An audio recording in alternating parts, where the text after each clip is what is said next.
الحمد لله نحمده ونستعينه ونستغفره ونعوذ بالله من شرور أنفسنا ومن سيئات أعمالنا من يهده الله فلا مضل له ومن يضلل فلا هادي له وأشهد أن لا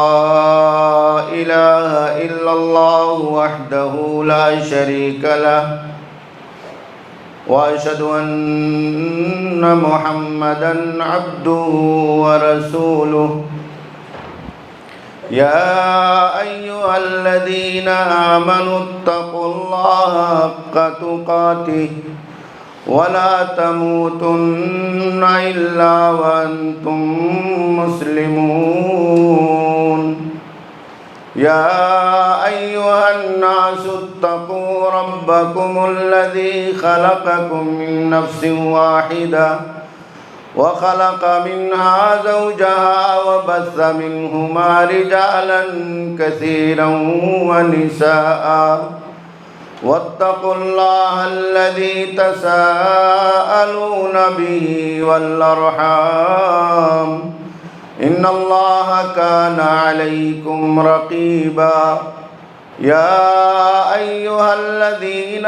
آمنوا اتقوا الله وقولوا قولا سديدا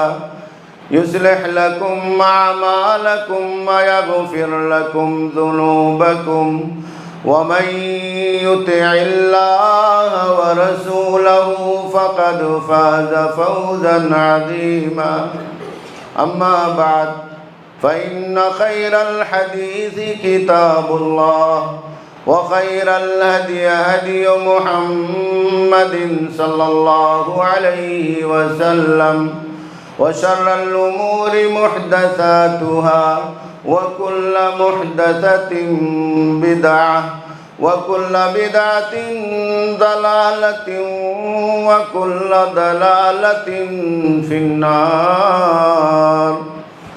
فأعوذ بالله من الشيطان الرجيم بسم الله الرحمن الرحيم إن هي إلا أسماء سميتموها أنتم وآباؤكم ما أنزل الله بها من سلطان إن يتبعون إلا الظن وما تهوى الأنفس وَلَقَدْ جَاءَهُم مِّن رَّبِّهِمُ الْهُدَىٰ۔ اللہ رب ذوالجلال جس نے ہمیں اور آپ کو ایمان اور اسلام کی عظیم الشان دولت سے مالا مال فرمایا ہے اور دنیا کی بیش بہا نعمتیں ہمیں اور آپ کو عطا کی ہیں، یہ اللہ رب ذوالجلال کا ہم سب پر اس کا بہت ہی بڑا فضل اور احسان ہے، جس کے بدلے میں ہم اور آپ اللہ رب العالمین کی جتنی بھی بزرگی، بڑائی، کبریائی، تسبیح و تحلیل، حمد و ثنا بیان کریں، وہ اس کے مقابلے میں کم بلکہ کم سے کم تر ہے۔ اللہ رب العالمین کی بے شمار حمد و ثنا کے بعد اس کائنات میں بھیجے گئے تمام نبیوں اور پیغمبروں پر، سیدنا آدم علیہ السلام سے لے کر کائنات کے تمام نبیوں اور پیغمبروں پر، بالخصوص امام الانبیاء، خاتم النبیین، سید العرب والعجم، رحمت للعالمین، محمد عربی جناب محمد الرسول اللہ صلی اللہ علیہ وسلم پر اور آپ کے تمام آل و اصحاب پر، ازواج و ذریات پر بے شمار درود و سلام نازل ہوں، جن کی قربانیوں اور محنتوں کے نتیجے میں اللہ رب العالمین کا یہ پیارا اور سچا دین ہم تک اور آپ تک پہنچا ہے۔ میرے دینی بھائیوں اور دوستوں، خطبہ مسنونہ کے بعد قرآن مجید کی ایک آیت کریمہ آپ حضرات کی خدمت میں تلاوت کی گئی ہے، جس میں اللہ رب ذوالجلال نے بیان فرمایا ہے کہ مکہ کے ان کفار اور مشرکین نے جن بتوں کو اللہ رب العالمین کے سوا عبادت کے لیے بنایا تھا اور ان کے لیے مختلف ناموں کو اختیار کیا تھا، کسی کو لات کا نام دیا، کسی کو عزیٰ کا نام دیا اور کسی کو کچھ اور نام دیا، اللہ رب العالمین نے بیان فرمایا کہ اللہ رب العالمین کی طرف سے ان بتوں کی عبادت کے لیے کوئی دلیل اور برہان اور سلطان نہیں ہے، یہ صرف ان کا وہم اور گمان ہے، عقل کی وہ کسوٹیاں ہیں جن کی بنیاد پر یہ بتوں کی عبادت کے اندر اپنے آپ کو مشغول کرتے ہیں، یا خواہشات نفس کی وہ پیروی ہے جس کے ذریعے سے یہ اللہ رب العالمین کے سیدھے اور سچے راستے کو چھوڑ کر غیر اللہ کی عبادت میں لگ جاتے ہیں، جبکہ اللہ رب العالمین نے ان کے لیے ہدایت کا سامان قرآن کے ذریعے سے، وحی کے ذریعے سے، پیارے نبی جناب محمد رسول اللہ صلی اللہ علیہ وسلم کی رسالت کے ذریعے سے اور آپ کی سنت اور آپ کی سیرت طیبہ کے ذریعے سے عطا فرمایا تھا۔ قرآن مجید کی آیت کریمہ ہمیں اور آپ کو ان فتنوں کی طرف اشارہ کر رہی ہے جس کے ذریعے سے قدیم زمانے میں وہ قوم تباہی کا، گمراہی کا، ضلالت کا اور اس کائنات میں ہلاکت کا شکار بنا دی گئی، جنہوں نے اللہ رب العالمین کے سوا وحی کے راستے کو چھوڑ کر کے اپنے عقل کے راستوں کے اعتبار سے، اپنے دنیا پرستی کے راستوں کے اعتبار سے، خواہشات نفس کے اعتبار سے، اپنی طبیعت اور اپنے مافی الضمیر کے اعتبار سے اس دنیا کے اندر اپنے نظریات کو قائم کیا، اپنے افکار کو قائم کیا، اور اس طریقے سے وہ رفتہ رفتہ گمراہی کا شکار ہو گئے۔ اور اسی طریقے سے اللہ رب العالمین نے ان فتنوں کی طرف بھی اشارہ فرمایا ہے جن فتنوں کی بنیاد شبہات کے اوپر قائم کی گئی تھی، اور ان شبہات کے حوالے سے یہ یہاں تک پہنچے کہ جنہوں نے اللہ رب العالمین کی وحدانیت کا بھی انکار کر دیا، ان شبہات کے حوالے سے یہ لوگ اس کائنات میں اس نتیجے تک پہنچے کہ انہوں نے اللہ رب العالمین کی بندگی کا انکار کر دیا، اور یہاں تک پہنچے کہ اس روئے زمین پر اللہ رب العالمین کی طاقت کا، اللہ رب العالمین کی قوت کا، اللہ کے تصرف کامل کا اور اللہ رب العالمین کی توحید کا انہوں نے انکار کر دیا۔ پیارے نبی جناب محمد رسول اللہ صلی اللہ علیہ وسلم کو اللہ رب العالمین نے مکہ کے ان کفار و مشرکین کے ذہن میں یہ جو شبہات پیدا ہوئے تھے اور یہ جو شہوات کی دنیا قائم کی گئی تھی، ان کو ختم کرنے کے لیے اور ان کو مٹانے کے لیے اللہ رب العالمین نے اس کائنات کے اندر مبعوث فرمایا تھا۔ وہ یہ کہا کرتے تھے ما نعبدہم الا لیقربونا الی اللہ زلفا، یہ ان کا ایک شبہہ تھا بتوں کے سلسلے میں، ان کا ایک شبہہ تھا غیر اللہ کی عبادت کے سلسلے میں کہ یہ ہم کو اللہ رب العالمین سے قریب کرنے والے ہیں، ہم ان کی عبادت نہیں کرتے ہیں، ہم اللہ کی عبادت کرنا چاہتے ہیں، ہمارا مقصد اللہ رب العالمین کی بندگی ہے، لیکن ان کے واسطے سے، ان کے تعاون سے، ان کے ذریعے سے ہم اللہ رب العالمین کی بندگی تک اور اللہ رب العالمین کی وحدانیت تک پہنچ سکتے ہیں، اور یہ ہم کو اللہ رب العالمین تک پہنچا سکتے ہیں۔ پیارے نبی جناب محمد رسول اللہ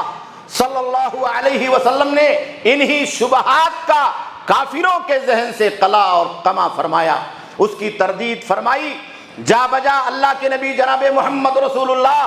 صلی اللہ علیہ وسلم نے ان تمام لوگوں کو ان راستوں سے روکا جو شبہات کے حوالے سے اور جو شہوات نفس کے حوالے سے، جو خواہشات نفس کے حوالے سے اس کائنات میں مکہ کی لوگوں کی گمراہی کا سبب بنے ہوئے تھے، ان کی ضلالت کا سبب بنے ہوئے تھے، ان کی شرک اور بت پرستی کا سبب بنے ہوئے تھے۔ اسی لیے علامہ ابن القیم رحمہ اللہ نے لکھا ہے کہ شبہات کا فتنہ اور شہوات کا فتنہ یہ امت کی گمراہی میں سب سے بنیادی اور کلیدی کردار ادا کرنے کا باعث ہے۔ اس لیے ہمیں اور آپ کو، ہمارے نوجوان بچوں کو موجودہ زمانے میں ان فتنوں سے آگاہ ہونا ضروری ہے، جو فتنے شبہات کی بنیاد پر ہمیں اور آپ کو کبھی الحاد کی طرف لے جانے کا ذریعہ بن جاتے ہیں، کبھی ارتداد کی طرف لے جانے کا ذریعہ بن جاتے ہیں، کبھی توحید کو چھوڑنے کا ذریعہ بن جاتے ہیں، کبھی شرک اور بت پرستی کی طرف ہمیں اور آپ کو لے جاتے ہیں، اور نہ جانے کون کون سے غلط راستوں اور گناہوں کی دنیا میں، معصیت کی دنیا میں لے جانے کا سبب اور ذریعہ بن جاتے ہیں۔ آپ تاریخ پڑھیے، پیارے نبی جناب محمد رسول اللہ صلی اللہ علیہ وسلم کی زمانے رسالت کے بعد، خلفائے راشدین کے زمانے رسالت کے بعد اس دنیا کے اندر جو نئے نئے فرقے پیدا ہوئے، چاہے وہ خوارج ہو، چاہے وہ معتزلہ ہو، چاہے وہ جہمیہ ہو، چاہے وہ قدریہ ہو، جنہوں نے دین کی بعض بنیادوں کا انکار کیا، جنہوں نے اللہ اور اللہ کے رسول جناب محمد رسول اللہ صلی اللہ علیہ وسلم کی تعلیمات کا انکار کیا، جنہوں نے قرآن کے راستے کو چھوڑا، اور جنہوں نے پیارے نبی جناب محمد رسول اللہ صلی اللہ علیہ وسلم کی سنت مطہرہ کے راستے کو چھوڑا، اس کی بنیاد یہی تھی کہ وہ شبہات کے شکار بنا دیے گئے، اور شبہات کے چور دروازے سے وہ تعویل کے دروازے میں داخل ہو گئے، وہ تحریف کے دروازے میں داخل ہو گئے، وہ تعطیل کے راستے پر چلے گئے۔ نتیجہ یہ ہوا کہ انہوں نے قرآن مجید کے معانی کو بدل دیا، پیارے نبی صلی اللہ علیہ وسلم کی سنت اور آپ کی لائی ہوئی شریعت کے اندر تبدیلی فرما دی۔ اللہ کے آخری نبی جناب محمد رسول اللہ صلی اللہ علیہ وسلم نے اسی لیے ہمیشہ اس کائنات میں اہل اسلام کو اور اہل ایمان کو فتنوں سے پناہ مانگنے کا حکم دیا۔ پیارے نبی صلی اللہ علیہ وسلم کی آپ دعائیں پڑھیں گے تو ان دعاؤں کے اندر ایک دعا یہ بھی ہے، اللہم انی اعوذ بک من الفتن ما ظہر منہا وما بطن، اے اللہ رب العالمین ہم فتنوں سے پناہ چاہتے ہیں، ان فتنوں سے جو ظاہر ہیں جنہیں ہم سمجھ جاتے ہیں، اور ان فتنوں سے پناہ چاہتے ہیں جن فتنوں کو ہم سمجھ نہیں پاتے، جو چھپے ہوئے ہیں، جو باطن ہیں۔ آج دنیا کے اندر اسلام کے خلاف کتنے فتنے کھڑے کیے جا رہے ہیں، آج اسلام کے خلاف کتنے شبہات کھڑے کیے جا رہے ہیں۔ خود مسلمانوں کے اندر، ہماری اور آپ کی صفوں کے اندر ایسے لوگ، ہماری اور آپ کی جماعتوں کے اندر، ہمارے اور آپ کے معاشرے کے اندر روزانہ پیدا ہو رہے ہیں، جو شبہات کی بنیاد پر نوجوانوں کے ذہنوں کو بگاڑ رہے ہیں، جو شبہات کی بنیاد پر ہمارے اور آپ کے عقیدے توحید پر حملہ آور ہے، جو شبہات کی بنیاد پر ہمیں اور آپ کو دنیا کی زندگی میں قرآن کے راستے سے ہٹا کر کے غیر اللہ کے راستے پر لگانا چاہتے ہیں، جو شبہات کے حوالے سے ہمیں اور آپ کو اس کائنات میں پیارے نبی جناب محمد رسول اللہ صلی اللہ علیہ وسلم کی رسالت، آپ کی سنت مطہرہ، آپ کی احادیث مبارکہ کے راستے سے ہٹا کر کے دوسروں کے راستے پر لگانا چاہتے ہیں۔ اللہ کے نبی جناب محمد رسول اللہ صلی اللہ علیہ وسلم نے بیان فرمایا تھا کہ ایک زمانہ ایسا آئے گا، فتنے رونما ہوں گے، فتنۃ مضلہ، ایسے فتنے جو گمراہی کا سبب بن جائیں گے، مظلمہ، جو اندھیری رات کی مانند ہوں گے۔ ان فتنوں کے اندر پیارے نبی جناب محمد رسول اللہ صلی اللہ علیہ وسلم نے ہمیں اور آپ کو اپنے دین اور ایمان کے حفاظت کی تعلیم دی۔ کہا یہ ایسے فتنے ہوں گے، ایک آدمی شام کو کلمہ پڑھے گا، ایک آدمی شام کو اپنے بستر پر صاحب ایمان ہو کر کے اللہ کی توحید کا اقرار کر کے پیارے نبی صلی اللہ علیہ وسلم کی رسالت پر یقین کر کے سوئے گا، وَيُصْبِحُ كَافِرًا يُمْسِي مُؤْمِنًا وَيُصْبِحُ كَافِرًا، شام کو وہ مومن ہوگا اور صبح آتے آتے ان فتنوں کا شکار ہو جائے گا۔ نتیجہ یہ ہوگا کہ وہ صبح کے وقت اپنے ایمان کو کھو دے گا، ایمان سے باہر نکل جائے گا، کفر کی دنیا میں چلا جائے گا، الہات کی دنیا میں چلا جائے گا، دین سے مرتد ہو جائے گا۔ صبح کو وہ صاحب ایمان ہوگا، یصبح مومنا ویمسی کافرا، اور ان فتنوں کا شکار اس طریقے سے بنایا جائے گا کہ شام آتے آتے وہ انسان اپنے ایمان کو کھو دے گا، وہ انسان اپنی توحید کو کھو دے گا، وہ انسان اللہ رب العالمین کے تعلق سے اس کا جو یقین ہے، پیارے نبی صلی اللہ علیہ وسلم کی رسالت کے تعلق سے اس کا جو یقین ہے، ان تمام چیزوں سے بے نیاز ہو جائے گا اور کفر کی دنیا میں چلا جائے گا۔ آج آپ دیکھیے غیروں کی طرف سے اسلام کے اوپر کتنے حملے کیے جا رہے ہیں، کتنے شبہات ہمارے اور آپ کے ذہنوں میں ڈالے جا رہے ہیں، کتنے غلط افکار پھیلائے جا رہے ہیں، اور خود ہماری اور آپ کی صفوں میں بہت سارے لوگ اس طریقے سے نت نئے فتنے لے کر کے نوجوانوں کے ذہن کو، ان کے افکار کو اور ان کے عقیدے اور ایمان کو خراب کرنے کا ذریعہ اور سبب بنے ہوئے۔ پرانے زمانے میں ہمارے اور آپ کے اسی ملک ہندوستان کے اندر قادیانیت کا فتنہ رونما ہوا، شبہات کے حوالے سے، تعویلات کے حوالے سے مرزا غلام احمد قادیانی نے یہاں کے نوجوانوں کو، یہاں کے مسلمانوں کو گمراہ کر کے دین سے بے نیاز کر دیا، اور وہ قادیانی ہو گئے، مسیح موعود کا دعویٰ کر دیا گیا، امام مہدی علیہ السلام کا دعویٰ کر کے وہ لوگوں کی صفوں کے اندر داخل ہو گیا، کبھی نبوت کا اس نے دعویٰ کر دیا، اور ایسے ایسے تعویلات کیے گئے کہ اللہ کی پناہ ہے، علماء جانتے ہیں پیارے نبی صلی اللہ علیہ وسلم کی حدیث مبارک تھی کہ لا نبی بعدی، میرے بعد کوئی نبی نہیں ہوگا۔ نبوت کا دروازہ اللہ رب العالمین نے آخری نبی محمد ابن عبداللہ محمد رسول اللہ صلی اللہ علیہ وسلم پر تمام فرما دیا، بند کر دیا ہے۔ اس نے شبہ لوگوں کے درمیان ڈالا، کہا لا جو ہے یہاں یہ نام ہے ایک آدمی کا، ایک آدمی کا نام لا ہے، اور اللہ کے نبی صلی اللہ علیہ وسلم نے گویا کہ یہ کہنا چاہا ہے کہ میرے بعد دنیا کے اندر ایک آدمی ایسا پیدا ہوگا جس کا نام لا ہوگا اور وہ میرے بعد نبی ہوگا۔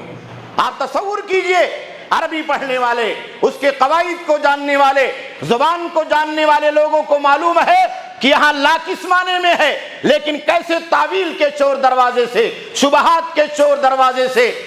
ہمارے اور آپ کے نوجوان بچوں کا ذہن خراب کیا جا رہا ہے اور خراب کیا جاتا جا رہا ہے۔ ابھی ایک فتنہ ہمارے اور آپ کے سماج اور معاشرے کے اندر فتنہ شکیلیت کے نام سے مرزا غلام احمد قادیانی کے پیٹرن پر نمودار ہو رہا ہے۔ ایک آدمی انجینئرنگ کی ڈگری کرنے والا، سائنس اور ٹیکنالوجی پڑھنے والا، وہ دین اور ایمان کی باتوں کو عقل کی کسوٹی پر پرکھتا، وہ سائنس کی بنیادوں پر دین اور ایمان کو تولتا ہے۔ قرآن مجید کی جو آیت کریمہ میں نے پڑھی ہے، اس میں اللہ رب العالمین نے مکہ کے کافروں کے بارے میں یہی بیان فرمایا تھا کہ یہ لوگ ظن کی بنیاد پر، گمان کی بنیاد پر،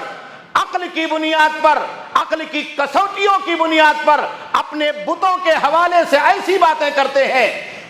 جس کا اللہ رب العالمین نے کوئی حکم نہیں دیا ہے، خواہشات نفس کی بنیاد پر، اور اپنے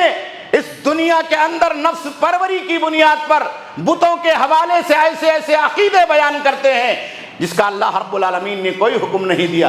ہماری شریعت، ہمارا دین اور ہمارا ایمان یہ آسمان سے وحی کے ذریعے سے آیا ہے۔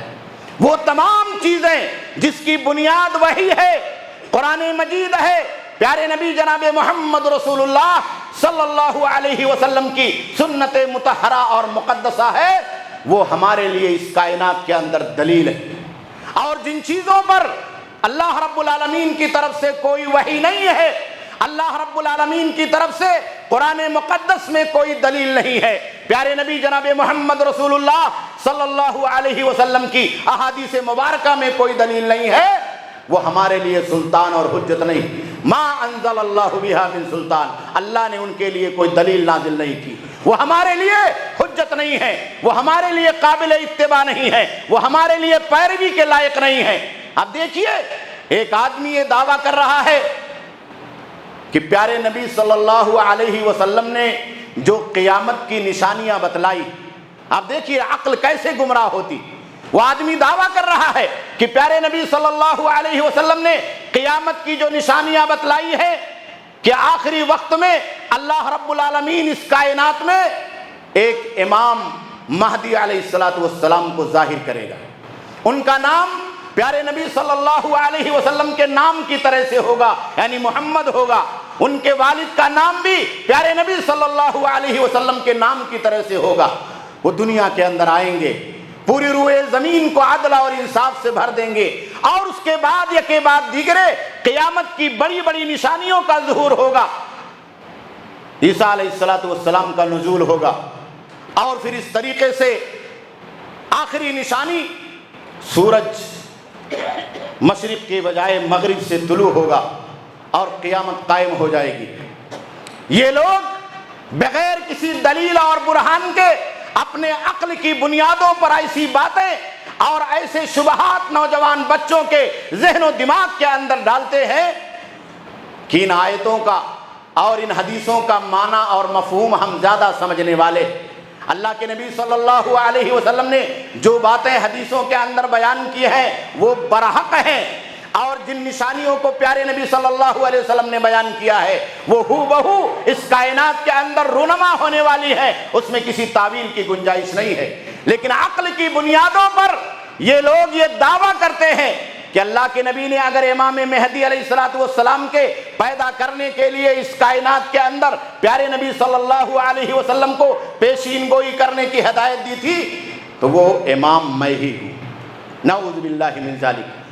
عیسیٰ علیہ السلام کا نزول ہوگا، نعوذ باللہ وہ میں ہی ہوں، میں عیسیٰ ہوں، میں مہدی ہوں۔ کبھی یہ دعویٰ کرتے ہیں کہ عیسیٰ اور مہدی کو لوگ قبول نہیں کرنا چاہتے ہیں، ابھی بہت زمانہ باقی ہے، تو یہ کہتے ہیں کہ میں ہی نبی ہوں، جو آخری نبی ہے اس کے بعد ایک نبی اور آنے والا ہے، وہ میں ہی ہوں۔ آپ تصور کیجئے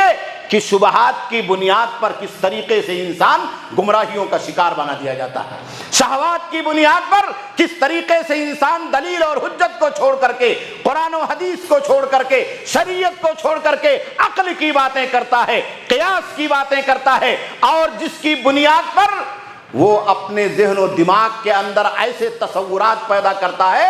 جو تصورات پیارے نبی جناب محمد رسول اللہ صلی اللہ علیہ وسلم کے صحابہ کرام کے ذہن و دماغ میں بھی نہیں پیدا ہوئے۔ اس لیے میرے بھائیوں، میرے دوستو، ہمیں اور آپ کو فتنوں سے چوکنا رہنا، ہمیں اور آپ کو ایسے لوگوں سے چوکنا رہنا ہے جو اپنی طرف سے عقل کی کسوٹیوں پر، اپنی طرف سے شبہات کی بنیاد پر، اور اپنی طرف سے اس دنیا کی ان تمام شہوات اور خواہشات کی بنیاد پر دین کے اندر اپنی رائے کو، اپنی بات کو پیش کرتے ہیں اور ہماری اور آپ کی گمراہی کا سبب بنتے ہیں۔ اللہ رب العالمین سے دعا ہے کہ اللہ رب العالمین ہم تمام لوگوں کو الہات کی ان لہروں سے محفوظ فرمائے جو لہریں ہمارے اور آپ کے نوجوان بچوں کو فتنے میں ڈالنے کا سبب اور ذریعہ بنی ہوئی۔ اللہ رب العالمین ان تمام لوگوں کے خیالی باتوں سے ہمیں اور آپ کو محفوظ فرمائے جو ہماری نئی نسل کو ارتداد کی طرف، کفر کی طرف، شرک کی طرف اور اس راستے کی طرف لے جانے والی ہے جو ہمارے اور آپ کے لیے اس کائنات میں بھی تباہی کا ذریعہ ہے اور اللہ رب العالمین کی ناراضگی کا باعث ہے۔ اللہ رب العالمین ہمارے ایمان کی حفاظت فرما، ہمارے جان کی حفاظت فرما، ہمارے مال کی حفاظت فرما، عزت و آبرو کی حفاظت فرما۔ اللہ رب العالمین قبلہ اول بیت المقدس کی حفاظت فرما، اللہ رب العالمین حرمین شریفین کی حفاظت فرما۔ اللہ رب العالمین ہم تمام لوگوں کو کفر سے، شرک سے، بدعات اور خرافات سے اور ہر طرح کی ضلالت اور گمراہی سے محفوظ فرما۔ اللہ رب العالمین جب تک دنیا کے اندر زندہ رکھ، ایمان کے اوپر قائم اور دائم فرما، خاتمہ ہو اسی ایمان پر ہو، کلمہ لا الہ الا اللہ محمد رسول اللہ صلی اللہ علیہ وسلم پر ہو۔ ربنا تقبل منا انک انت السمیع العلیم۔